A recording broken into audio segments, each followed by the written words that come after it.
has never been the friend of the Ukrainians, and we are not the friends of the Filipinos. We don't like you. If we did like you, we wouldn't be doing this to you. We are using you. You are a tool, nothing but a tool, and when the tool ceases to be useful, we will... I have a little bit of background in the Philippines. In 1986, I was deployed there as a platoon commander to reinforce the Subic garrison after the fall of the Marcos regime. There was concern about the new People's Army, so I have a warm spot in my heart for the Philippines. Let's build upon what Colonel Wilkerson had said earlier. The United States is incapable of fighting a sustained conflict against a peer-level force. The United States cannot fight and engage China and win. We will not beat the Chinese. We cannot beat the Chinese, and we know this, and yet we're using the Philippines to create the conditions of potential conflict with the Chinese. Please understand that for the Filipino people, this is a recipe for disaster. You think America is your friend. So too did the Ukrainian people, and they are dying by the hundreds of thousands. Friends don't let friends die in those quantities.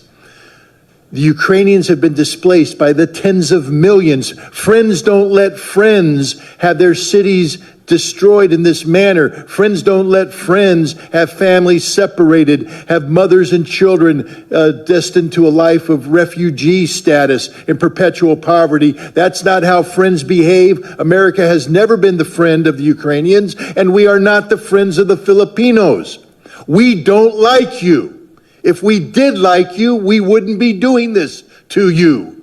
We are using you. You are a tool, nothing but a tool. And when the tool ceases to be useful, we will discard you. And discard you means usually after a war that devastates you. We are using you to gain some sort of momentary leverage over the Chinese. We will fail. The Chinese will win, and you will be destroyed. End of story. It's high time the Filipino people pressure their government to start sitting down and engaging the Chinese government responsibly. China is not your enemy. China is your neighbor. China is your friend. China doesn't want war. And if you would engage China in diplomacy, and as we've all indicated here, America has long since lost the skill set necessary to carry out diplomacy, but the Filipinos, the Philippine people can reignite this, to relearn it, to use this skill to prevent a war. But if you continue to behave as colonial subjects, and I know that's a sore subject in the Philippines, because you were the colonial subjects of America. We still view you as our colonial subjects. We don't like you. We don't care about you. We just want to use you. Grow up. Grow up and act responsibly. Take control of your own future. America is not here to help you. America is here only to use you until there's nothing left, and then we will discard you on the trash heap of history.